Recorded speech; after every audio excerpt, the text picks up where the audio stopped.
விஜயகாந்த் மறைவை அடுத்து பெருந்திரளாக மக்கள் அவருக்கு அஞ்சலி செலுத்த வந்து கொண்டிருக்கின்றார்கள்.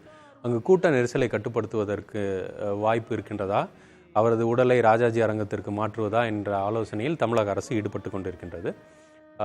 அந்த முடிவு என்ன என்று இன்னும் சில நேரத்தில் நமக்கு தெரிய வரும்.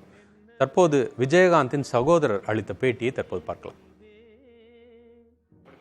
இழப்பு ரொம்ப இதுதான், நாங்கள் நினைக்க கூட இல்லை. நல்ல தேதி வந்துதான் நினைச்சோம். இந்த இழப்பு எங்களால் முடியல, ஈடுகட்ட முடியல. ஆசை இருந்துச்சு, எங்கள் அப்பாவும் அனுப்பிவிட்டாரு. அதையும் கஷ்டப்பட்டு தான் வந்தார், ரொம்பவும் கஷ்டப்பட்டு மீதிப்பட்டு தான் வந்தார். நல்லா வந்தார், எங்களால் நல்லா பார்த்துக்கிட்டாரு, பிள்ளைகளை பார்த்துக்கிட்டாரு. உறவுகள் நல்ல உறவு.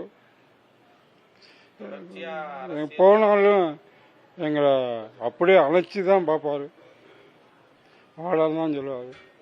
அவ்வளோ பாசம் பார்ப்பார். அது எங்களுக்கு வருத்தமாக தான் இருக்கு.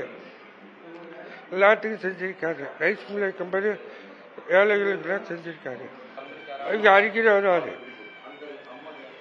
ஷூட்டிங் நினைச்சா இங்கே வந்து நான் போவார். 6வது மொத்தம் 11 பேர். அது சின்ன பிள்ளைன்னு தான் ஆசை. ரைஸ் மில் பார்த்துட்டு இருந்தாரு. 2 பேர் இப்போ அவர் உங்களை 2 பேர் தான். அது சின்ன பிள்ளைன்னு தான் ரைஸ் மில் வேலை பக்கவங்களுக்கு கூட செய்வார். இங்கே கம்பெனி செய்வார். சின்பிடித்து போனதுக்காண்டி இல்லை, இங்கே தொழிலாளர்கள் எல்லாத்துக்கும் செய்வார்.